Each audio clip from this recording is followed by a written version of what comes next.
الحمدللہ وکفی والسلام علی عبادہ الذین اصطفی اما بعد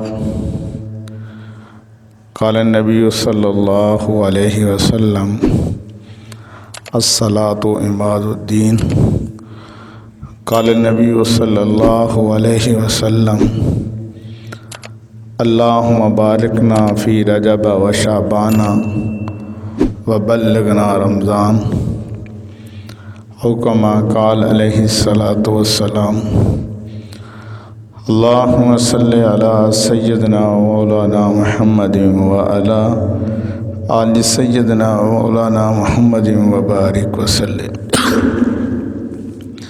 حدیث مبارکہ کے اندر آتا ہے اللہ کے حبیب صلی اللہ علیہ وسلم نے فرمایا کہ جو بندہ درود شریف پڑھنا بھول گیا سمجھ لو وہ جنت کا راستہ بھول گیا۔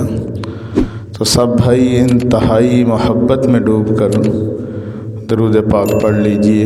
اللہم صلی علی سیدنا مولانا محمد وعلی آل سیدنا مولانا محمد وبارک وسلم۔ میرے بھائی اور دوستو، اسلامی سال کی ابتدا بھی قربانی سے ہوتی ہے اور انتہا بھی قربانی سے ہوتی ہے۔ یکم محرم کو حضرت سیدنا عمر رضی اللہ عنہ کی شہادت، پھر 10 محرم کو سیدنا حسین رضی اللہ عنہ کی شہادت اور آپ کے خانوادہ اور گھرانے کے لوگوں کی قربانی، پھر اسی طرح 10 ذی الحجہ کو حضرت سیدنا عثمان غنی رضی اللہ عنہ کی شہادت بھی ذی الحجہ کے مہینے میں، پھر حضرت اسماعیل علیہ السلام کی قربانی، اور پہلی شش ماہی میں ربیع الاول ایک نمایاں حیثیت رکھتا ہے، اور دوسری شش ماہی میں رمضان المبارک رحمتوں اور برکتوں کا مہینہ ہے، جس میں اللہ رب العزت کی رحمتوں کا نزول موسلا دھار بارش سے بھی زیادہ ہوتا ہے۔ سال کی انتہا بھی قربانی اور درمیان میں اللہ رب العزت نے رجب کا مہینہ عطا فرمایا، جس میں اللہ نے اپنے محبوب صلی اللہ علیہ وسلم کو معراج کا سفر عطا فرمایا۔ گزشتہ جمعۃ المبارک میں چند معروضات اسی سلسلے میں پیش کی گئیں۔ یہ بھی ایک ایسا موضوع ہے، لاپتناہی زندگیاں کھپ جائیں، اس کا تشنگی پھر بھی باقی رہے اور اس کے احاطہ نہیں کر سکتے۔ ایک سنت مبارکہ اللہ کے نبی صلی اللہ علیہ وسلم کی یہ ہے کہ حضور صلی اللہ علیہ وسلم جب بھی رجب کا چاند دیکھتے تو آپ صلی اللہ علیہ وسلم دعا فرمایا کرتے تھے۔ ویسے تو ہمیں انتظار ہوتا ہی ہے کہ رمضان المبارک آ رہا ہے، لیکن ہم اس میں یہ نیت کریں، یہ سنت کی نیت سے، کہ اللہ کے حبیب صلی اللہ علیہ وسلم رمضان المبارک کا انتظار فرمایا کرتے تھے، اور آپ صلی اللہ علیہ وسلم چاند دیکھتے ہی یہ رجب کا تو یہ فرمایا کرتے تھے اللہم بارکنا فی رجب و شعبان وبلغنا رمضان۔ اے اللہ رجب اور شعبان میں ہمارے لیے برکت عطا فرما دیجئے اور ہمیں رمضان مبارک تک پہنچا دیجئے۔ اس میں بھی جو ترتیب ہے، اللہ کے حبیب صلی اللہ علیہ وسلم نے رجب اور شعبان اور پھر رمضان، تو اس میں بھی بڑی حکمتیں ہیں۔ رجب، شعبان اور رمضان، علماء نے لکھا ہے کہ رجب جو ہے نا، یہ تخم ریزی کا مہینہ ہے۔ جس طرح بیج بویا جاتا ہے نا، بیج بوئیں گے تو پودا ہوگا، پھر اس کو پھول بھی لگیں گے، پھل بھی لگے گا، ساری برگ و بہار ہوگی۔ اگر کوئی بندہ بیج نہ بوئے اور پھر کہے کہ جی یہاں یہ چیز پیدا ہو جائے گی، یہ چیز ہو جائے گی، تو ہم سب لوگ اس کو بے وقوف کہتے ہیں۔ تو رجب جو ہے تخم ریزی کا مہینہ ہے، اور شعبان کا مہینہ پھل اور پھول لگنے کا مہینہ ہے، اور رمضان کا مہینہ فصل کو کاٹنے کا مہینہ ہے۔ اللہم بارکنا فی رجب و شعبان وبلغنا رمضان، اس میں کتنی حکمتیں ہیں۔ آج سے ہی ہم نیت کرتے ہیں کہ ہم نے محبوب صلی اللہ علیہ وسلم کی اس ادا کو اپنانا ہے رجب کے اندر ہی۔ ہم اپنی زبان میں کہہ دیں اللہ رجب اور شعبان میں ہمارے لیے برکت عطا فرما دیجیے اور ہمیں رمضان مبارک تک پہنچا دیجیے۔ اور پھر بعض علماء نے لکھا ہے کہ رجب کا مہینہ جو ہے نا یہ استغفار الذنوب کا مہینہ ہے، یہاں گناہوں سے استغفار کی جاتی ہے، توبہ کی جاتی ہے اس مہینے کے اندر جو ہے کیونکہ استغفار جو ہے نا یہ بہت بڑی نعمت ہے، اللہ نے خاص طور پر اپنے محبوب صلی اللہ علیہ وسلم کی امت کو یہ عطا فرمائی۔ توبہ کی، دل میں ندامت اختیار کر لینا، شرمندہ ہو جانا کہ اللہ میں نے اچھا نہیں کیا، اس کو کیا کہتے ہیں؟ ندامت۔ ندامت توبہ کے بعد پھر کیا ہے؟ پھر اعمال صالحہ ہے۔ ایسے سمجھ لیں کہ جیسے کوئی بہت سارے میسج آئے ہوئے ہوں تو ان کو بندہ ڈیلیٹ کرتا ہے تو وہ میسج سارے کے سارے ختم ہو جاتے ہیں۔